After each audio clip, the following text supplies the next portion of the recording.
today I have a special guest with me. His name is Sanjib Nandi, and he is the founder of the Luvo Wellness app. It is an app that is designed to help you find calm and clarity through mindfulness and chakra meditation to reduce fear, anxiety, and stress. Sanjib, thank you for joining me today. Thank you, Nadia, for inviting me in your show. It's an honor and pleasure, and I hope your audience can learn something from my life experience. So you are the founder of the Luvo Wellness app. Can you tell us a little bit more about the work that you've done? So my name is Sanjib Nandi, and I was born and brought up in India. I'm a pharmacist by profession, and I have worked in India. I have worked in United Kingdom for 5 years, and in 2008 I moved to United States, and I've been living here for the past 14 years. And in 2017, I was faced with a difficult situation, and at that point, there was a time I have to figure out that I have to change my life because everything was going downhill. And at that time, I started my self-transformation journey, and it took me 2 or 2.5 years to learn, what is self-help and how can I improve myself. That initiated me to write my first book, which is The Man with Zero Talent, which I wrote in 2021. The app which you're talking about is Luvo. It's a free app, which is an extension of my book, and I launched in 2022. And this app is about health and wellness. It has different sections, like it has meditation, it has exercise, it has a water log and mood checks. It has sleep analysis, it has gratitude, breathing, it has blogs to give you knowledge. So it's for overall health and wellness. So when I started my self-transformation journey, my mind was restless, it was pulled in different directions. As you know that we go through 70,000 thoughts per day. And 90% of those thoughts are the same as the day before. And most of the thoughts are negative. And same thing was happening with me. I was thinking the same negative thoughts over and over again. And it was crippling my life altogether because I was not able to overcome the same thoughts. So it came to a point where I knew that I have to do something, which eventually led me to do meditation as I'm from India, and that is the East, it came from Eastern philosophy of meditation. It originated from India or Buddhism. So I thought maybe, meditation will calm my restless mind or the monkey mind, as people say. So I started meditation maybe 5 or 10 minutes every day. Over a course of time, like 8 to 10 weeks, I have seen improvements in my life, that I was not overeating, I was a little bit calmer, my thoughts were not going all over the place. So which led me to do more and more. And slowly I started implementing like walking. I started walking for 15 or 20 minutes in my daily routine. So doing meditation, walking, I started eventually eating healthy. Like previously I used to eat whatever, I can grab my hands to. So I saw, a complete change in myself, doing these things.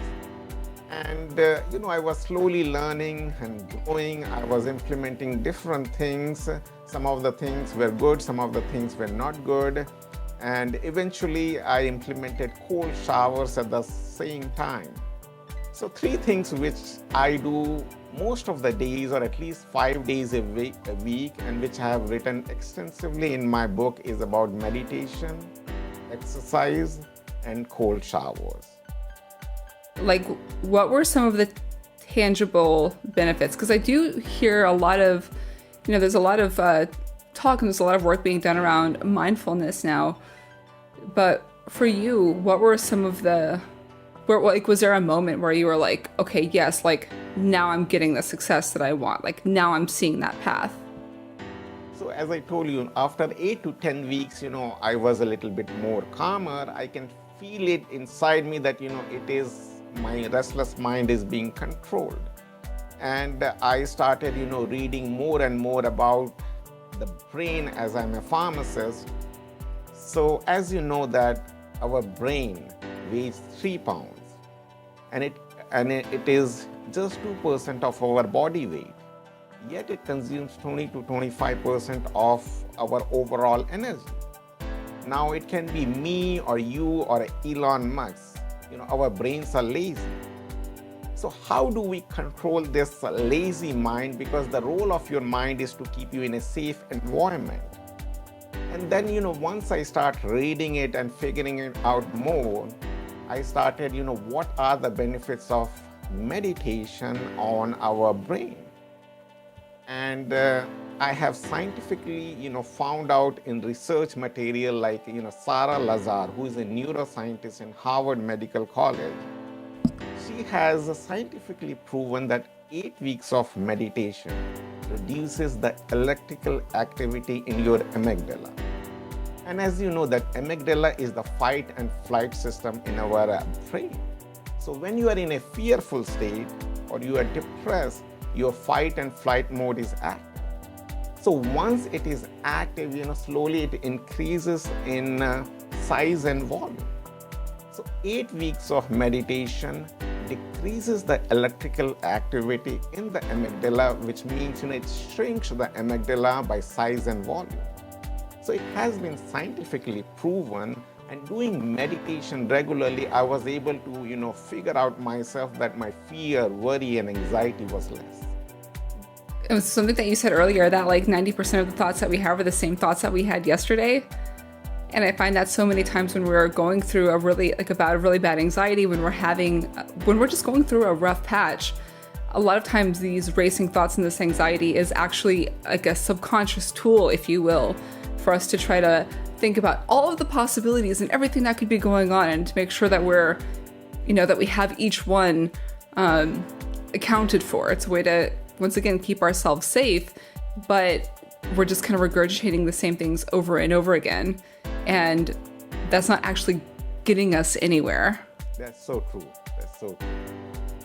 And the same thing was happening, like most of the people, we think, over and over the same thought. And, when you are thinking the same thoughts over and over again, it leads to a state of negativity. And once you are in a state of negativity, you cannot think positive. I call it we're talking about this before we started, the blueprint or the map. Right? So it's almost like we adopt this feeling of like, well, this is how things should be, even if it's bad and I hate it. It's like, well, this is familiar. And it's easy to kind of burrow ourselves into that place of negativity because it's like, or at least I know what's going on. And I think that's really the moment where it's so like being aware that we're doing it instead of it just being like, well, obviously this is just how the world works.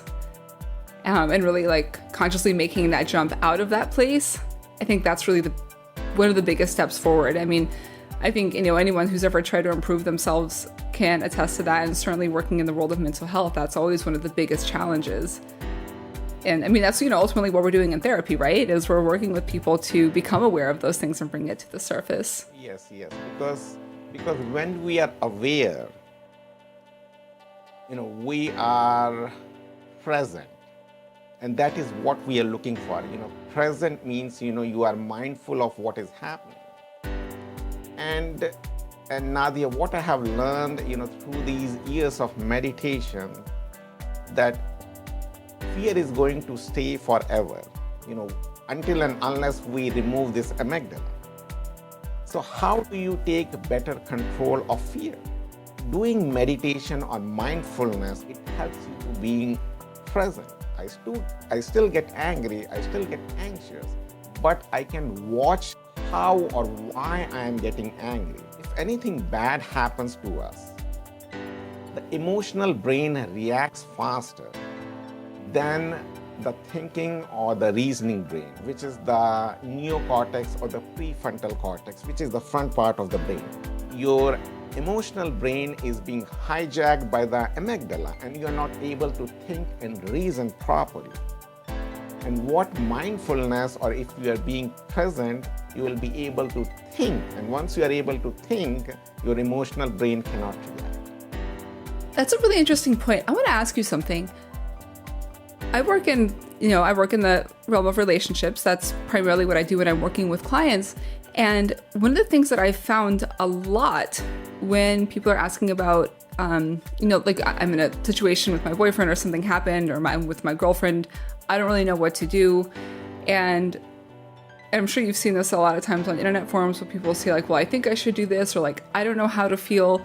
And it's interesting because it's like almost like this, there's like two things going on. Like you're just talking about the difference between, your automatic process, your emotional brain, not allowing you to think clearly. But then it's like on the other side, there's this almost over-analysis.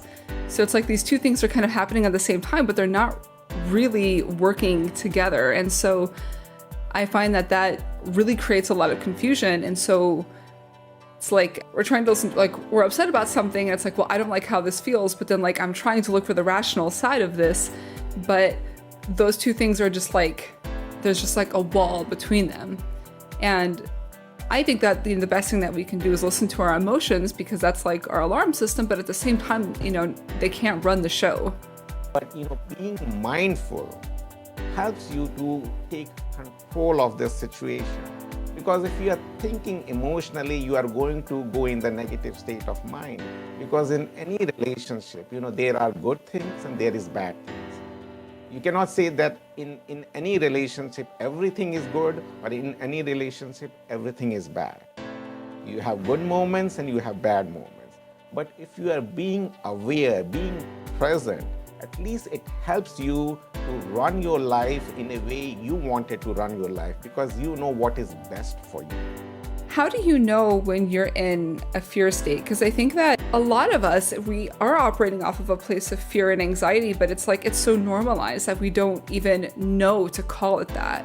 How do we even take a step back to realize that that's what's really going on? Let me go a little bit deeper about fear. Fear is the main reason which is stopping us from doing, bigger things in our life. And this fear can be anything like fear of losing our loved ones, fear of losing our jobs, fear of not able to take care of our family, and fear of, not able to, fear or anxiety of having a date with somebody because it puts, so much stress in our life. But what is fear? Fear is just an illusion. It's not a reality. We are thinking that something bad will happen or might happen, but we don't know exactly what is going to happen. And I have written in my book that 95% of what we think is going to happen never happens. And what we never thought can happen to us, and does happen to us. Like, to just give you an example, in 2019, I was, mentally as well as physically very fit. But somehow, I did have a small nagging pain in my stomach. And the next day, I ended up in the hospital with a ruptured appendix. Did I ever thought that I will be in the hospital? And I was in the hospital for 17 days. It becomes so complicated that I was cut open twice. Now, I never imagined that, being so healthy and being so fit, I can be in the hospital. But, things happen in life which we don't have a control. So we have to, think in a positive way. Okay, what we are thinking does not always happen to us. It is, something which is going to pass away. And to just, briefly describe, what happens, when we fear. Like, as I've explained that, fear hijacks our amygdala and it paralyzes our neocortex. When our ancestors saw, lions or tigers or bears or dinosaurs, but then they realized, okay, we have to either fight them or we have to flee the situation. So what happened, this amygdala has evolved over millions of years. And now we don't have any lions or tigers, but we fear about different, small things like relationship issues, loved ones, losing our job. those kind of issues bothers us. Just imagine now if a deer is being chased by a coyote and the deer sees a danger. It will run for his life, and if it survives after a few minutes, it will be grazing as nothing has happened. But we humans keep repeating the same thoughts over and over again, which leads to negativity and which leads to downfall in our health and mental state. And to explain it more scientifically, there is a neural connection between the prefrontal cortex and a small part in our just above the kidneys called adrenal medulla. So in small terms or in simple terms, your brain tells your body to release stress hormone. So when this stress hormone is released, which is the cortisol, it causes havoc not only in your mind but also in your body. So when the stress hormone is released, it deregulates your genes. Once this hormones are there, it causes different health issues like acidity, your blood pressure, your sugar levels, your cholesterol levels all goes high. You have pain all over the body, which is unknown. So these stress, we have to make sure how do we control these stress. That is the key. Stress is going to be there all our life, but the key is how to become resilient and take this stress in a positive way. In the process of writing the book and creating this app to help people to really stay mindful and get to come to a place where they're able to be centered and confront that, how would you advise somebody to get to that? Because I'm almost imagining it like being like that hump. You can get to the top of the hill and you can see like, all right, like I can either face it or I can flee from it. And I think that that's the moment where you feel the most anxiety, where you have to make that decision. How does mindfulness play into that, and how do we control that fear? I mean, I don't know, maybe it doesn't need to be controlled. How do we, basically, what do we do with this, I guess is what I'm asking. So yeah, means the best way to do is, what I have learned through my experiences being mindfulness or meditation. And what basically is meditation? Meditation is a state of a deep mindful concentration on a object, thing, place, or on your breath. Meditation has nothing to do with any religion. It is a form of mental exercise. And we have to be, train our mind to be resilient of this fear or to be of this stress, because there is no other way. So this hippocampus decreases in size when you are in a state of negativity or in a state of depression. So what meditation does, it increases the size and volume of hippocampus, which means you can store more information and your memory and learning capacity is good. Because learning is again the key to live a positive life, because we have to keep learning and reinventing ourselves. So being mindful helps us to navigate through our fearful situation, because we don't go to the past or to the future. We are present in that moment. And to be present in that moment means we are aware. And if we are aware, it means all our energy is there, because everything is energy and matter.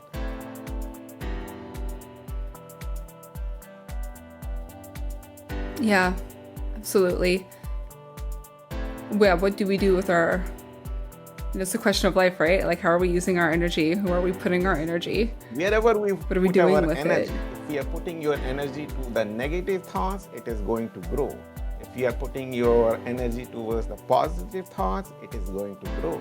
And same thing, what I did, I started giving energy to my positive thoughts. And the second way, I wanted to suggest, to your listeners is, okay, meditation is one of the things which helped me. The second one is affirmation. Rather than thinking about, what is going to happen, if you are going for a date, visualize yourself, how you are going to feel. You wanted to feel positive, you wanted to feel, respected, you wanted to, feel good. So you cannot go for date every single night, that I know that, but you can visualize yourself, how you will be in that situation. And, if you are mentally practicing it, slowly and eventually you will improve.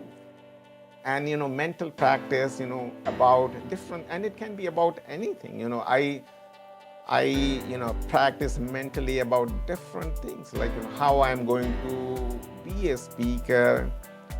And frankly speaking, Nadia, I was never a speaker. I was scared to death of public speaking. I cannot, speak with anybody or, go to a podium and speak. But, I practice it, I use affirmation. I visualize myself, standing in a podium, giving speeches. And that has helped me, immensely. It definitely takes time. But it is going to work out slowly and eventually. So affirmation, using mantra, visualize yourself, how you want your life to be, how you want your relation to be, and, work towards those goals.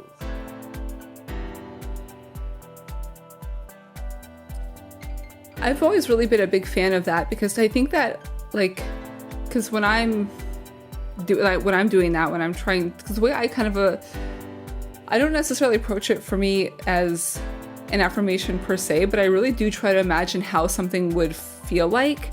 Because I feel like if I can imagine something from the safety of my room or my sofa or wherever it is that I am, I feel like that kind of allows me to, it doesn't feel so foreign when I'm up at the plate, so to speak. Oh, yes. Does that make sense? And so that helps. Yeah, it has really helped me to kind of normalize it. And one of the things that I've struggled with in the past is working, because I've had clients in the past who were very averse to using meditation or mindfulness, because they felt like it wasn't in line with it wasn't in line with their belief system. But I always felt like it was something that transcended that, because it's we're just kind of, because we can, even if that's not how you you necessarily approach things that way, I think that everybody can agree that we feel the energy of a situation, oh, this doesn't feel right, or this doesn't feel good.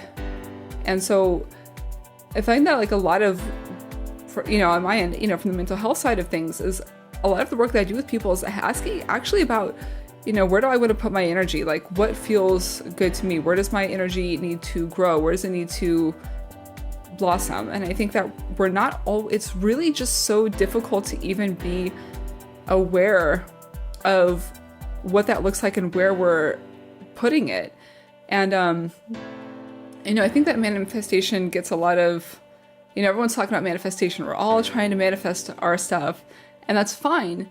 But I think that sometimes that kind of misses the point where that's not really, that is what manifestation is about, but it's really about thinking of, what do I actually want things to look like, rather than, and consciously putting my mind to it, rather than just kind of feeling like a victim of circumstance, regardless of whether or not it works out. Yes, that's definitely true.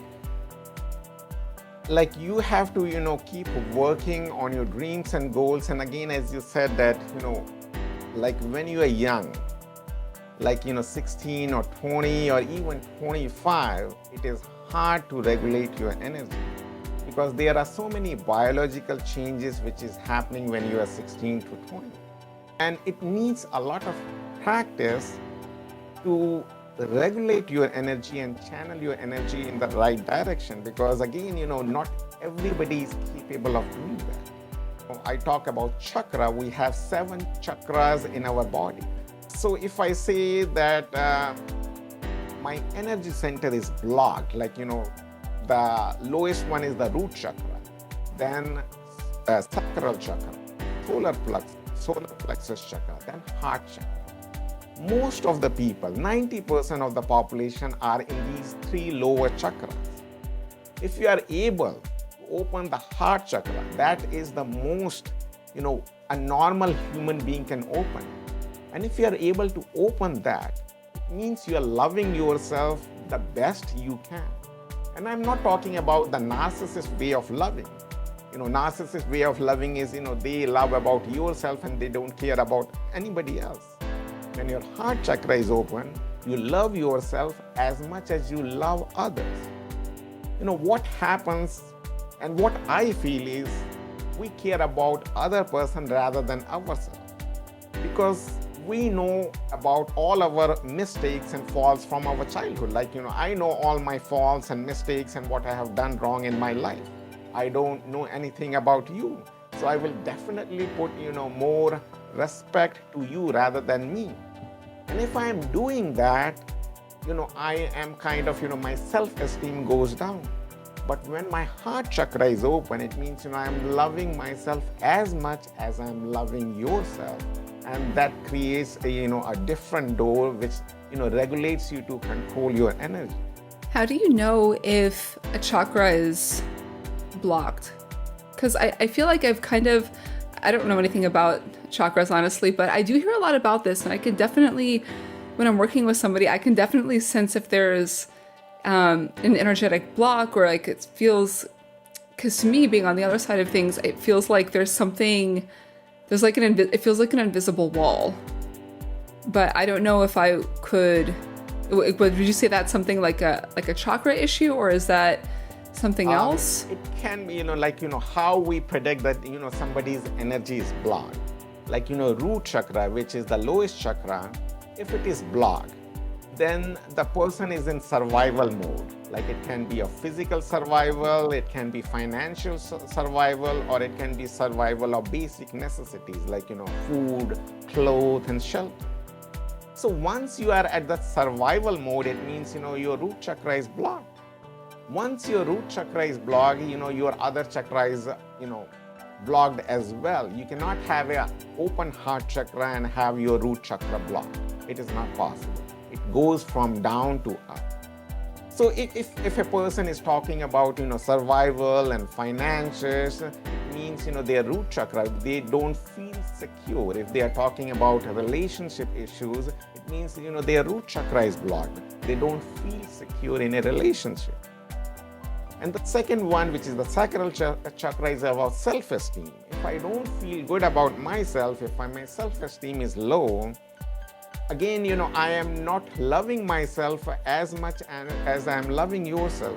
The first thing which is most crucial is to love yourself first, and then you can love somebody as much as you love, anybody else. And that becomes, very hard, because as I mentioned, we know all our faults, and, it becomes, sometimes, harder to give importance, to give, self-care about yourself, because you have to think about yourself first, then you can help somebody else.